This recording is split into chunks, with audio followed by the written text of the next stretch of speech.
Mosped, Muslim Daily Outfit. Kita memberikan selamat kepada orang-orang yang mereka punya keyakinan bahwasanya Nabi Isa itu adalah anak Tuhan. Maka seakan-akan kita memberikan kepada mereka ucapan selamat telah berbuat syirik kepada Allah. Semangat para generasi muda ini yang bergelora ini harus dibungkus dengan ilmu, dibangun di atas pondasi ilmu.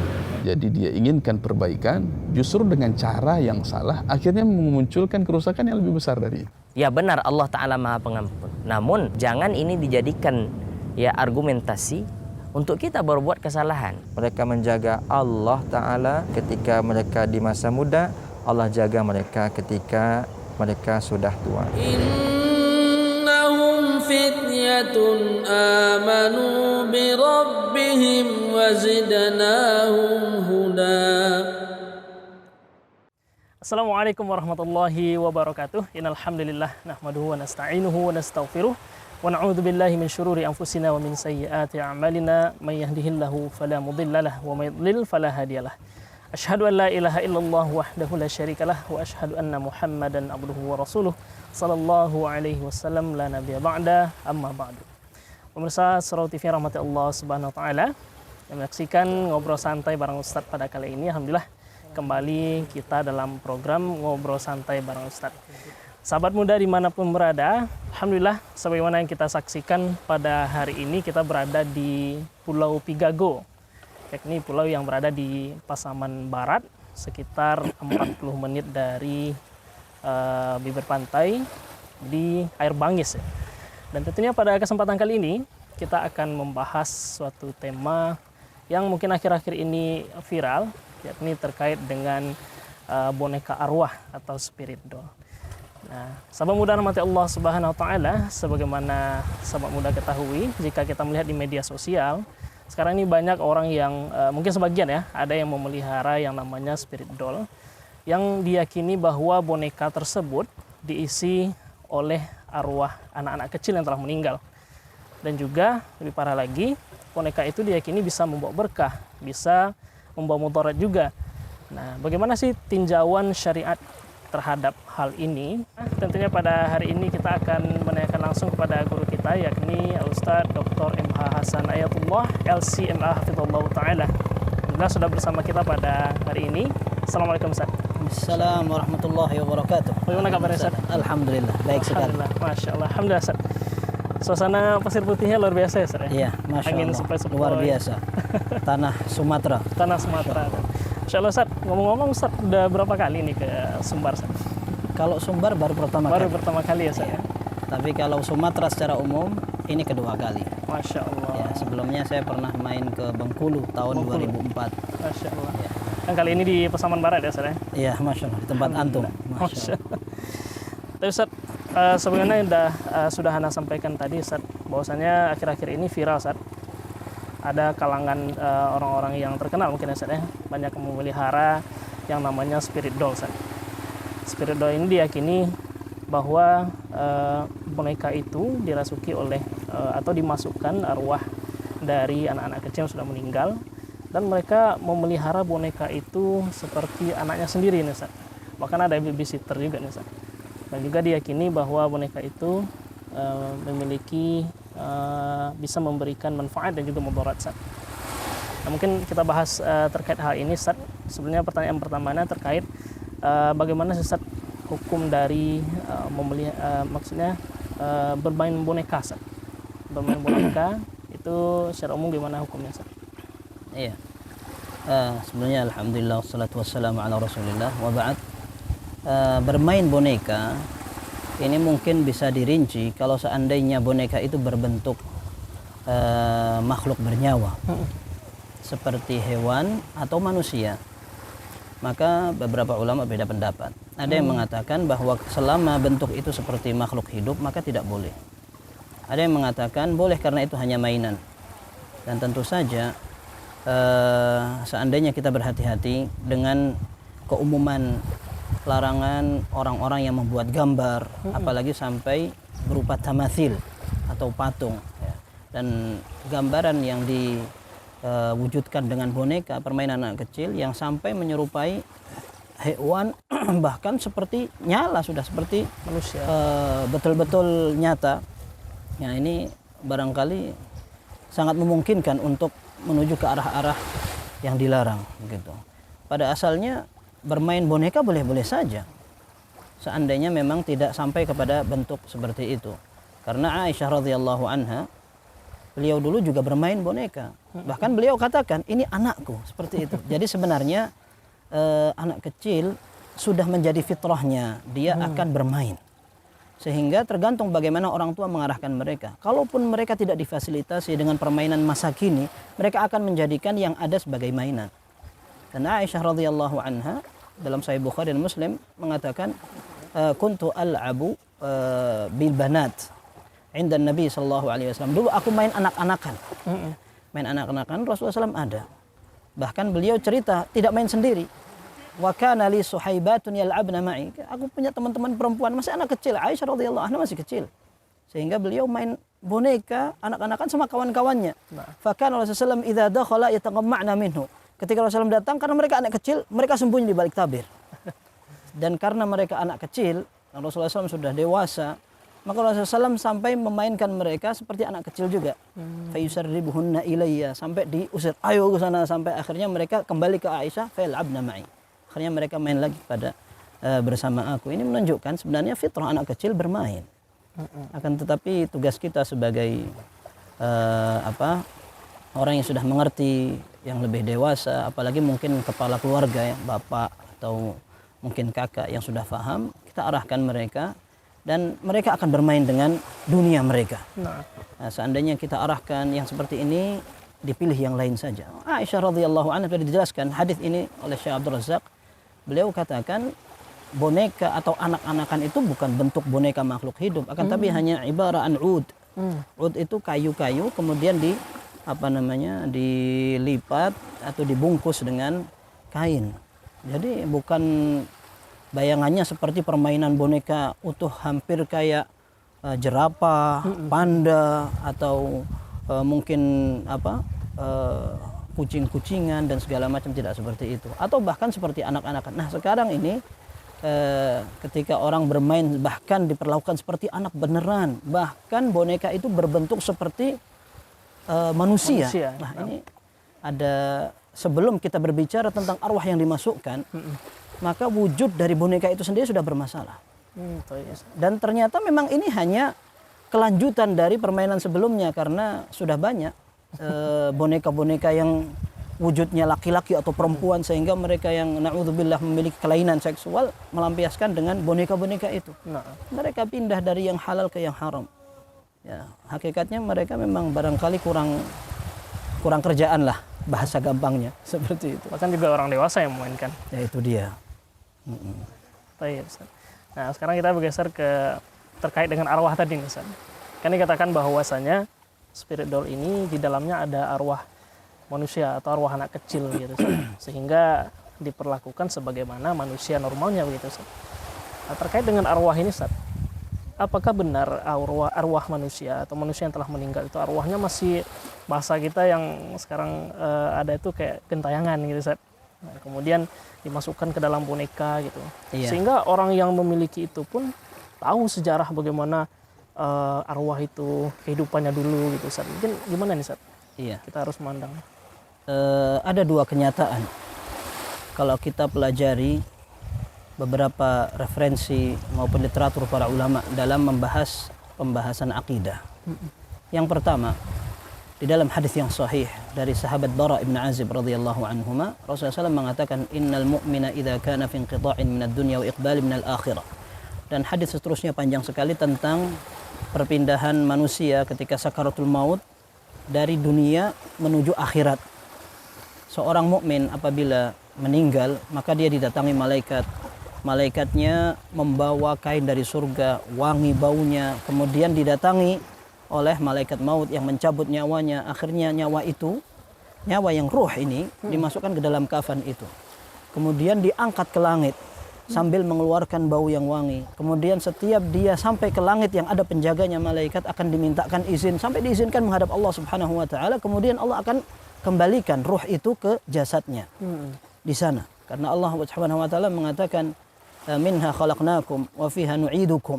Ya, kita ciptakan dia dari tanah, kita akan kembalikan ke tanah. Maka di sana akan menghadapi nikmat kubur, ruh dan jasad. Akan tetapi orang kafir rohnya juga demikian, dicabut dengan kondisi yang sakit, dengan penyiksaan, kemudian diangkat ke langit. Ketika akan diizinkan, tidak diizinkan, kemudian dicampakkan di bumi.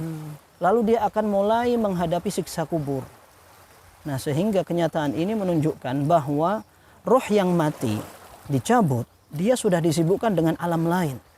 Kalaupun dia merupakan jiwa yang beriman, dia akan merasakan nikmat kubur. Dan dalam hadis dikatakan, Rabbi aqimis sa'ata hatta arji'a ila ahli wa mali. Ya Allah, segerakan hari kiamat biar aku bisa kembali ke keluargaku dan hartaku. Dan mereka akan kembali ke hartanya, akan kembali ke keluarganya karena mereka beriman, dikumpulkan di surga nanti. Akan tapi tidak sekarang.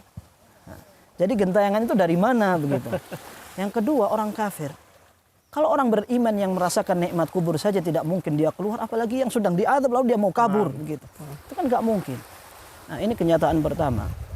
Ya, kenyataan yang kedua, kalau kita pelajari buku-buku para ulama, ternyata kebiasaan itu merupakan kebiasaan orang-orang Arab jahiliyah. Mereka meyakini bahwa ketika seseorang dibunuh, maka rohnya akan keluar sebagai wujud burung hantu. Ya, hamah namanya, bahasa Arabnya itu hamah. Hamah itu burung hantu keluar dari kepala si mayit, kemudian dia akan terbang mendatangi keluarganya. Dia akan mengatakan uskuni, uskuni. Ya. Kasih aku minum air, maksudnya darah orang yang membunuh. Dia minta menuntut balas dendam. Gitu ya, sehingga sebagian ulama mengatakan ini adalah imajinasi seseorang yang sangat tersiksa dengan dendam, sehingga mereka membuat khayalan-khayalan bahwa arwah akan tidak terima, keluar gentayangan sampai dendam itu terbalaskan. Dan itu diyakini oleh kebanyakan kaum muslimin, sayangnya. Padahal asalnya itu merupakan kebiasaan Arab jahiliyah. Nah, Ana tidak tahu apakah itu juga diyakini sebagian agama lain yang dikatakan reinkarnasi, perpindahan arwah. Kalau seandainya orangnya baik, maka dia akan kembali ke hewan-hewan yang baik. Kalau seandainya dia orang yang akhlaknya buruk, maka akan kembali ke hewan yang terhina. Tapi wallahu alam, kita tidak perlu pentingkan itu. Tapi bagi kita seorang muslim, kita punya panutan, punya pedoman. Maka yang seperti ini tidak pantas untuk membingungkan kita. Ya. Mode akan selalu berubah.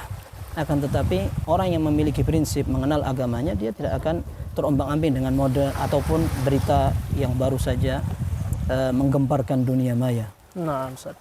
Berarti yang dimasukkan ke dalam boneka itu mustahil arwah dari seorang manusia. Jadi kemungkinan besarnya itu bukan arwah. Bukan kemungkinan besar dan kepastian ya, tidak mungkin arwah bisa bergentayangan seperti itu. Apakah jin itu memungkinkan? Ya, itu yang memungkinkan sekali.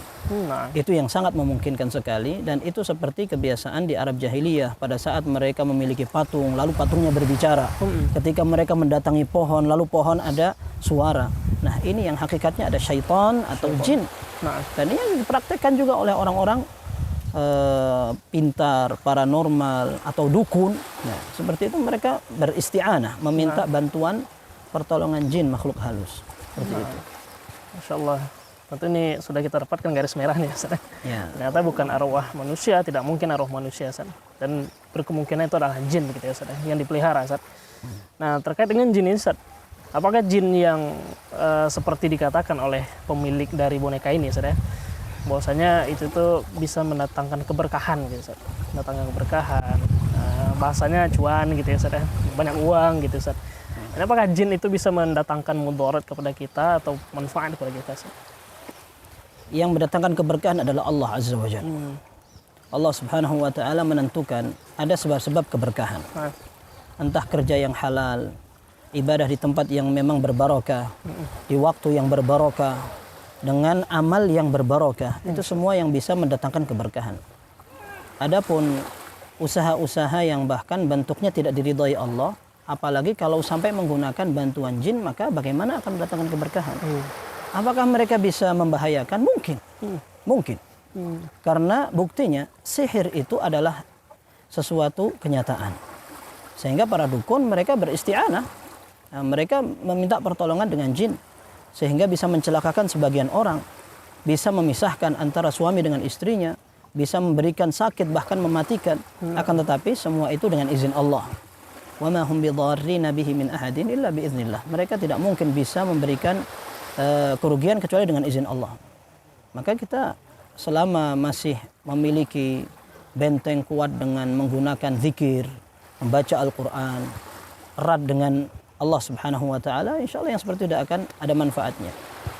Nah, berarti ketika kita melakukan praktek memelihara boneka yang notabene isinya jin ini, Ustaz, apakah itu bisa dikatakan cabang dari kesyirikan ini, Ustaz? Wallahu alam, seandainya dia yakini bahwa boneka itu dapat mendatangkan keberkahan atau mendatangkan kesialan kalau tidak diurus dengan baik, maka mungkin saja bisa seperti itu. Khawatir kesialan dan segala macam, karena semua keberkahan datang dari Allah. Bahaya ataupun keuntungan, berkah itu semua dari Allah Subhanahu wa taala. Kalau dia yakini dari selain Allah, maka itu bahaya sekali. Bahaya seperti itu. Untuk penjualnya sendiri gimana nih, Ustaz? Hukumnya, Ustaz? Ya, tentu hukum asal jual beli boleh. Boleh, ya. Wa ahallallahu al-bai'a wa harrama riba. Ini secara umum. Akan tetapi ketika berbicara tentang hukum jual beli yang seperti ini, maka kita kembali kepada hukum sebelumnya. Ya. Seperti dijelaskan para ulama, innallaha idza harrama syai'an harrama thamanahu. Dalam hadis sebutkan Allah Azza wa Jalla apabila mengharamkan sesuatu, maka harganya pun menjadi haram. Menjadi haram. Maka selain itu pula, barangkali sang penjual tidak memiliki kepentingan. Dia menyediakan. Akan tetapi dengan dia memudahkan orang terfasilitasi mendapatkan barang itu, sekalipun ada pihak ketiga yang mengisi misalkan, mereka hanya menyediakan fasilitasnya, mereka tidak selamat dari ancaman Allah. Wala ta'awanu 'alal itsmi wal 'udwan. Jangan kalian tolong menolong dalam dosa maupun permusuhan. Seperti ini adalah sesuatu yang mungkar. Bagaimana kita menuruti atau menolong mereka dalam melaksanakan kemungkaran itu, seperti itu. Maka praktek seperti itu bukannya kita tolong, kita lariskan, akan tetapi justru kita tegur, kita ingatkan. Seperti itu. Di sini mungkin letak pentingnya ilmu ya, Ustaz. Ya, itu dia. Ya. Kan ini merupakan hobi ya, Ustaz. Merupakan hobi mungkin dijalankan, tapi dengan cara yang salah ya, Ustaz.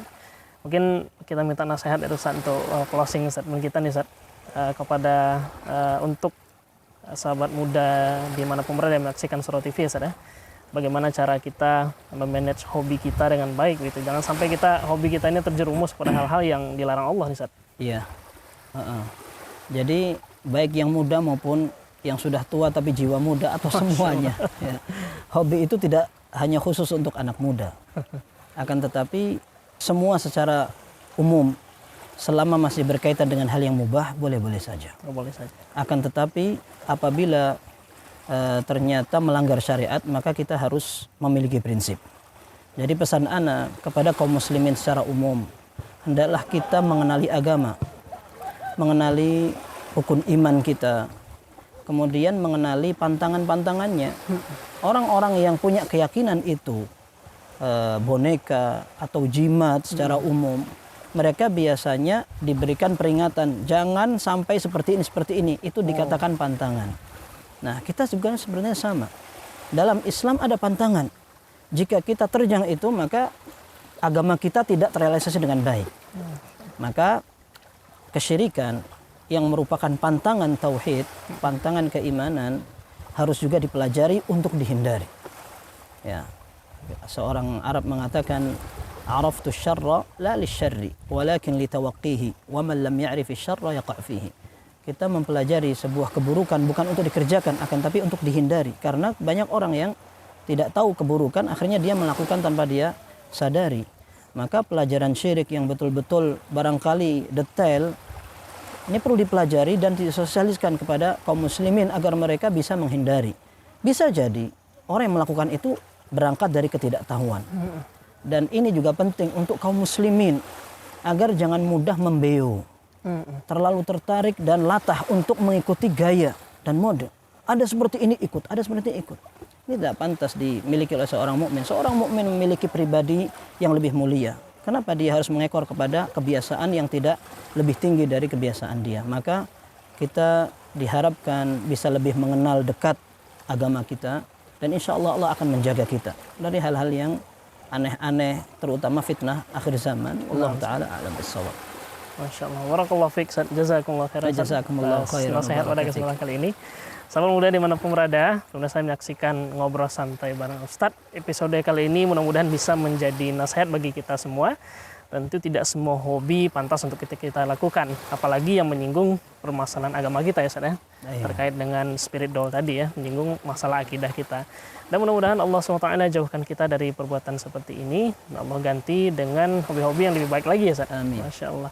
Tapi pemirsa, Ngobrol Santai bareng Ustadz dimanapun berada, demikianlah episode kita pada kali ini. Semoga Allah SWT mudahkan kita untuk kembali di episode selanjutnya dengan tema-tema yang menarik insya Allah.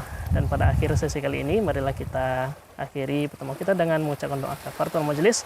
Subhanakallahumma bihamdika asyhadu an la ilaha illa anta astaghfiruka wa atubu ilaik. Assalamualaikum warahmatullahi wabarakatuh. Waalaikumsalam warahmatullahi wabarakatuh. Ahlan.